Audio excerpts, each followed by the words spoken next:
धीरे बोलो, कोई सुन ना ले। यह बात हम सबके कानों में पड़ी होगी और हमारे मुंह से निकली होगी, लेकिन सोचने की बात यह है कि यह वाक्य कब कब हमारे मुंह से निकलता है और कब कब हमारे कानों में पड़ता है, क्योंकि ऐसे कम ही गुप्त राज होते हैं जो हम दूसरों के कानों में पढ़ने नहीं देना चाहते हैं। अक्सर परिवार में अशांति का कारण हम स्वयं ही होते हैं।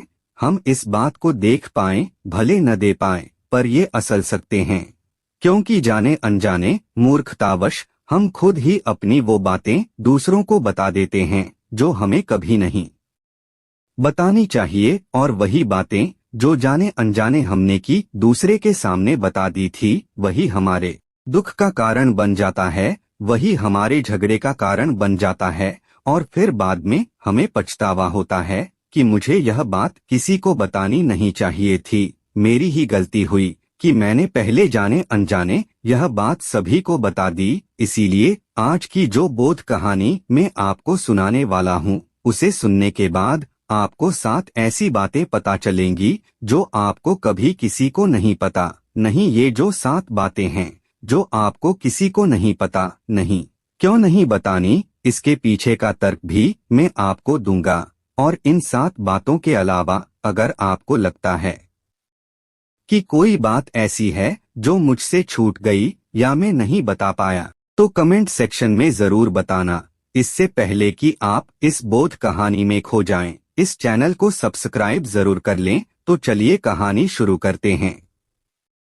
एक समय की बात है, एक नगर में रिंकू नाम का एक युवक रहता था। वह युवक बहुत गरीब था, कुछ पैसा नहीं था, उसके पास 2 वक्त की दाल रोटी भी बड़ी मुश्किल से उसको नसीब होती थी। किसी काम की तलाश में दिन रात खोज करने पर भी उसे कोई काम नहीं मिल रहा था। फिर एक दिन उसने अपनी पत्नी के सामने अपनी सारी समस्या बता दी। उसने अपनी पत्नी को कहा कि मैं जिस जगह भी काम मांगने के लिए जाता हूँ, तो हर कोई मुझे यह कहकर काम नहीं देता है कि हमारे यहाँ काम की जरूरत नहीं है। मैं काम की तलाश कर करके थक चुका हूँ। मुझे समझ नहीं आता कि मैं तुम लोगों का पेट कैसे भरूंगा, अपने बच्चों को कैसे पालूंगा, और यह चिंता मुझे दिन रात खाए जा रही है। यह सुनकर उसकी पत्नी ने कुछ सोचकर कहा कि तुम एक आदमी के पास एक बार ही काम मांगने के लिए जाते हो, और जब वो काम नहीं देता तो तुम दोबारा उसके पास जाते तक नहीं हो। अगर तुम्हें उनसे काम लेना है तो तुम्हें हमदर्दी जताने होगी, तुम्हें उनसे हमदर्दी हासिल करनी होगी, अपनी गरीबी दिखानी होगी, ताकि वो लोग तुम्हारी मजबूरी समझकर तुम्हें एक काम पर रख लें। इसीलिए शर्म मत करो, उन्हें अपनी मजबूरी बताओ, अपनी गरीबी हटाओ, और इसी उपाय से तुम काम पा सकते हो। यह बात रिंकू के मस्तिष्क में बैठ गई, और अगले दिन काम मांगने के लिए वह उसी सेठ के पास जा पहुंचा जहां पर एक दिन काम मांगने के लिए गया था। लेकिन इस बार उसने हाथ जोड़कर उस सेठ से प्रार्थना की, उससे विनती की कि वह बहुत गरीब है और उसे काम की बहुत आवश्यकता है। वह जो कुछ भी उसे देंगे उसमें संतुष्ट हो जाएगा, पर कृपया करके मुझे अपने काम पर रख लें। उसकी यह हालत देखकर सेठ ने उसे अपने यहाँ काम पर रख लिया। वो रोज वहां पर काम पर जाने लगा। अंदर वह खुश तो था कि उसे काम तो मिला, लेकिन उसे वेतन दूसरे लोगों से कम मिलता था। वही काम जो दूसरे लोग कर रहे थे उन्हें ज्यादा वेतन मिल रहा था और इसे कम वेतन मिल रहा था। जब इस बारे में उसने अपनी सेठ से कहा तो सेठ ने कहा कि देखो भाई, तुम्हें काम की जरूरत थी, मैंने तुम्हें काम दिया, मेरा धन्यवाद करने की बजाय तुम मुझसे शिकायत कर रहे हो, ये कैसी भलमनसाहत है। यह सुनकर रिंकू वहीं पर चुप हो गया। बात कहीं ना कहीं सच ही थे। सच्ची सेठ ने तो उसे उसकी मजबूरी के हिसाब से ही काम दिया था और इसीलिए वह उसे अपने अनुसार ही वेतन देता था। लेकिन धीरे धीरे उसने यह बात अपने सगे संबंधियों और अपने दोस्तों को भी बताना शुरू कर दी कि सेठ कैसा आदमी है और उसे कितना वेतन देता है। समय बीतता रहा और रिंकू पूरी लगन के साथ अपना काम करता रहा, लेकिन अब परिस्थितियां बदलने लगी थी। सेठ अब रिंकू से दूसरे लोगों से ज्यादा काम लेता था और उनसे कम वेतन उसे देता था। यह बात रिंकू के मन को बहुत खलती थी। वह दूसरों से ज्यादा मेहनत कर रहा है और उनसे कम वेतन पा रहा है। इससे उसके आत्मसम्मान को बहुत गहरी चोट पहुंची। अब धीरे धीरे उसका मन अपने काम से हटने लगा। उसका मन काम में लगता ही नहीं था। जाहिर सी बात है कि ऐसी जगह किसका मन लगेगा जहां आदमी को अपने आत्मसम्मान के साथ समझौता करना पड़े। इसीलिए जल्द ही उसने अपना काम छोड़ दिया और वो घर पर आकर खाली बैठ गया। अब उसके पास घर का खर्चा चलाने के लिए भी पैसे नहीं बचे थे। इसीलिए उसने अपने सगे संबंधियों और अपने दोस्तों से सहायता मांगने शुरू की। लेकिन उसके दोस्त उसके सामने दूषित दया का पात्र समझते थे, उसे दिलासा देते थे, लेकिन पीछे से उसका मजाक उड़ाते थे। वो कहते कि कितना बेवकूफ है, सेठ ने इतना काम लिया और बेचारे को पैसे भी नहीं दी। अरे हम इसको पैसे दे दें तो ये कल हमारा भी पैसा वापस कर पाएगा। इसके ऐसी हालत है, काम तो इसके पास कुछ है नहीं, पैसा कहाँ से ला कर देगा।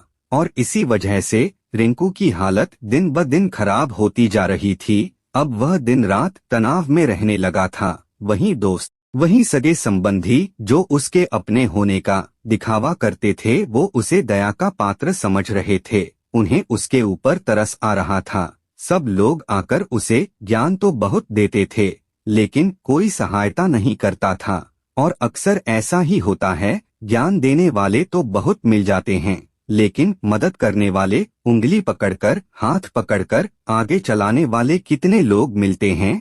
एक दिन उसे पता चला कि पड़ोस के गांव में एक बौद्ध भिक्षु आया हुआ है जो बहुत ही ज्ञानी है। रिंकू इतना तनाव में था कि उसे कोई रास्ता नजर ही नहीं आ रहा था। इसीलिए जाने अनजाने उस बौद्ध भिक्षु के पास पहुंच जाता है।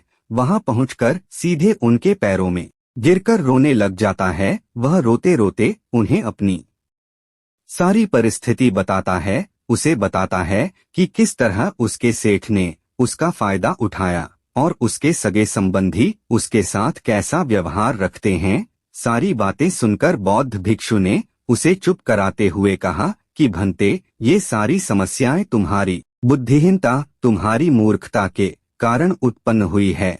अगर तुम्हारे अंदर विवेक होता तो इनमें से एक भी समस्या तुम्हारे चित्त को दुखी नहीं कर सकती थी। लेकिन तुमने अपने अविवेक के कारण, अपनी मूर्खता के कारण खुद ही अपने रास्ते में कांटे बिछा दिए। आज मैं तुम्हें 7 बातें बता रहा हूँ जो भूल कर भी किसी को मत बताना, और इन बातों का अनुसरण करते हुए तुम बाहर से मिलने वाले दुखों को दूर कर ही सकते हो, जो बेवजह दुनिया की वजह से तुम्हारे अंदर पनपते हैं। पहली बात जो किसी को नहीं बतानी चाहिए वो है अपनी मजबूरी का दिखावा करके दूसरों का दया पात्र बनकर उनकी सहायता लेने की गलती कभी मत करना। हो सकता है कि आज वह तुम्हारी मजबूरी देखकर तुम्हारी सहायता कर दे, लेकिन कल वो तुम्हारा फायदा उठाने से नहीं चुकेगा, और अगर फायदा भी नहीं उठाया तो दूसरों के सामने तुम्हारा मजाक बनाने में वो आदमी कभी नहीं चुकेगा।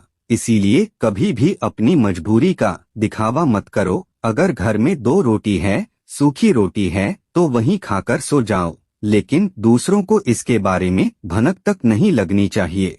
जरा आप खुद सोचो, मजबूरी बताने का क्या प्रयोजन होता है एक इंसान का? या तो वह दूसरों से सहानुभूति हासिल करना चाहता है या उनसे कोई आर्थिक मदद चाहता है। लेकिन अगर दोनों ही परिस्थितियां आप देखें तो दूसरा आदमी आपको फायदा उठाने से नहीं चुकेगा, और अगर वह फायदा नहीं भी उठाएगा तो अपनी नजर में तो वो आपको मूर्ख ही समझेगा, बेवकूफ समझेगा, और दूसरों के सामने आपका मजाक तो जरूर बनाएगा। इसीलिए अपनी मजबूरी के बारे में कभी किसी को मत बताना। दूसरी बात जो किसी को भी नहीं बतानी चाहिए वह है अपने अतीत की गलतियां और भविष्य की रणनीतियां। जरा सोचो कि अगर हम अपने अतीत की गलतियां किसी दूसरे को बताते हैं तो उसका क्या प्रभाव होगा। वो गलतियां ठीक तो नहीं की जा सकती, जाहिर है, तो उन्हें बताने का क्या प्रयोजन है। अगर बताते हैं,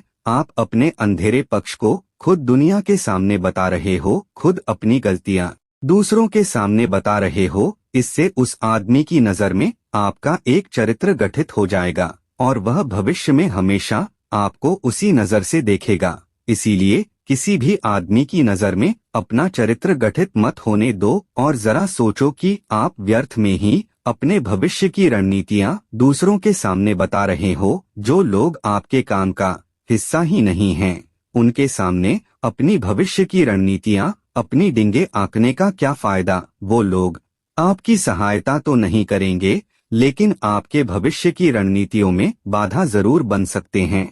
आप खुद अपने विवेक का इस्तेमाल करिए और सोचिए कि आपके साथ भी ऐसा हुआ है कि आपने अपनी भविष्य की रणनीति किसी को बताई हो और वो कामयाब ही न हुई हो। जरूर हुआ होगा, जरा गौर से सोचिए। तीसरी बात जो किसी को नहीं बतानी चाहिए वो है अपने घर की बातें। जो भी हमारे घर के अंदर आपस में बातचीत होती है, हमारे माँ बाप के साथ, हमारी पत्नी के साथ, हमारे बच्चों के साथ, वह अपने परिवार तक ही सीमित रहनी चाहिए। अगर आप इन बातों का दूसरों के सामने ढिढोरा पीटते हो तो दूसरों को आपके घर में घुसने का एक मौका मिल जाता है और वो इसका फायदा उठाने से कभी नहीं चूकेंगे।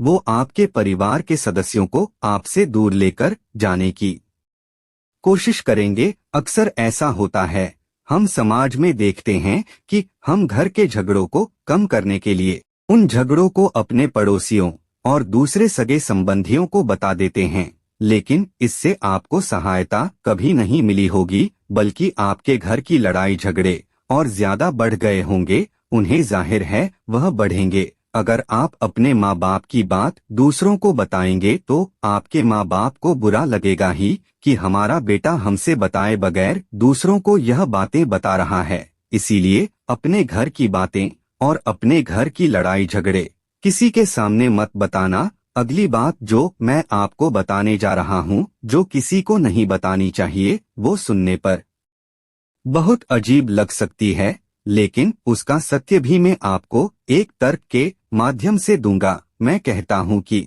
अपनी आमदनी किसी को मत बताना। अब अपनी आमदनी न बताने के पीछे क्या प्रयोजन हो सकता है? जरा सोचिए कि आप अपनी आमदनी अपने दोस्तों को बता देते हैं, तो जब आपके दोस्तों को जरूरत पड़ेगी तो वो सिर्फ आपको ही याद करेंगे, क्योंकि उनको पता है कि अगर आपकी आमदनी ज्यादा अच्छी है तो आप ही उनकी मदद कर सकते हैं और इसीलिए ज्यादा लोग आपसी सहायता मांगेंगे। और जब आप उनकी सहायता नहीं करेंगे तो सोचेंगे कि इस आदमी के पास पैसे हैं, मेरी सहायता कर सकता है, लेकिन ये सहायता कर नहीं रहा है और इसीलिए आपकी आमदनी आप दोनों दोस्तों के बीच एक झगड़े का कारण हो सकती है। कम आमदनी होगी तो लोग मजाक उड़ाएंगे और ज्यादा होगी तो सहायता मांगेंगे, तो अपनी आमदनी बताने का कोई प्रयोजन नहीं है। अगली बात जो मैं आपको बताने वाला हूँ, उसे अपनी गांठ बांध लेना और किसी को यह बात मत बताना। अपनी कमजोरियां और अपनी ताकत। अक्सर इंसान को पता नहीं होता है कि उसकी कमजोरी या उसकी ताकत क्या है, लेकिन अगर आपको अपनी कमजोरी और अपनी ताकत पता है तो पहली बात तो आप बहुत ही बुद्धिमान आदमी हैं और दूसरी बात कि आपको ये बातें किसी से साझा नहीं करनी है, क्योंकि अगर आपकी कमजोरियां दूसरों को पता चल गई तो आपकी कमजोरियों का फायदा उठाएंगे और अगर आपकी ताकत पता चल गई तो वही ताकत आपकी कमजोरी बन जाएगी, क्योंकि वो ताकत दूसरे आदमी को पता है और वो ताकत की खाद भी ढूंढ ही लेगा। अपनी कमजोरी और अपनी ताकत अपनी पत्नी अपने पति को भी नहीं बतानी चाहिए, क्योंकि इसके बाद आपको घर में उनसे हमेशा दबकर रहना पड़ेगा। अगली बात जो किसी को नहीं बतानी चाहिए वो है अपने मित्र और अपने शत्रु। आप अपने मित्रों के बारे में अगर दूसरे लोगों को बताएंगे तो वह आपके मित्रों के साथ अपनी घनिष्ठता बनाकर आपको धोखा दिलवा सकते हैं, आपकी गहरे मित्रों को आपसे दूर करने का प्रयास कर सकते हैं। अक्सर आम आदमी ऐसा नहीं करता, लेकिन आपके दुश्मन ऐसा करने की कोशिश कर सकते हैं। और दूसरी तरफ आपके शत्रु का भी किसी को नहीं पता लगना चाहिए, क्योंकि आज जो आपका मित्र है अगर कल वो आपका दुश्मन हो गया तो वो आपके दुश्मन के साथ ही मिलकर आपको परास्त कर सकता है, आपको धोखा दे सकता है। इसीलिए अपने सबसे अच्छे दोस्तों को भी अपने दुश्मन के बारे में कभी मत बताना। अगली और आखिरी बात कहना चाहता हूँ कि जब तुम दान करते हो तो दान के बारे में भी किसी को मत बताना, नहीं तो दान करना व्यर्थ हो जाता है, बेकार हो जाता है। जब आप अपने दान का ढिंढोरा पीटते हो तो आप यह बता रहे हो कि मैं कितना बड़ा आडवाणी पुरुष हूँ, और यह आपके अंदर एक अहंकार निर्मित करेगा। इसीलिए दान गुप्त रूप से किया जाए उतना ही अच्छा होता है, उतना ही फलदायी होता है। जब आपका बायां हाथ दान कर रहा हो तो दाएं हाथ को बिना पता चले कि बायां हाथ दान कर रहा है। ये 7 बातें जो बौद्ध भिक्षु ने रिंकू को बताएं, इनमें संसार के सभी सिद्धांत छिपे हुए हैं। इन बातों का अनुसरण करते हुए आप अपने घर में सुख शांति बना सकते हैं और घर के झगड़े हमेशा के लिए दूर कर सकते हैं। आप इन बातों के बारे में अपने विवेक से भी सोचेंगे तो आपको ये बातें सच मालूम पड़ेगी। और हमारा कहानी सुनाने का मकसद यही है कि आपका विवेक जागृत हो, आप खुद उन बातों के बारे में सोचें जो हम आपको बता रहे हैं। और अगर हम गलत हैं तो आप कमेंट सेक्शन में वो बात जरूर बताएं जिस पर हम गलत है। तो दोस्तों, कैसी लगी कहानी कमेंट सेक्शन में जरूर बताना, और अच्छी लगी तो इस चैनल को सब्सक्राइब जरूर कर लेना। तो मिलते हैं अगली कहानी में, तब तक के लिए अपना ख्याल रखें। धन्यवाद।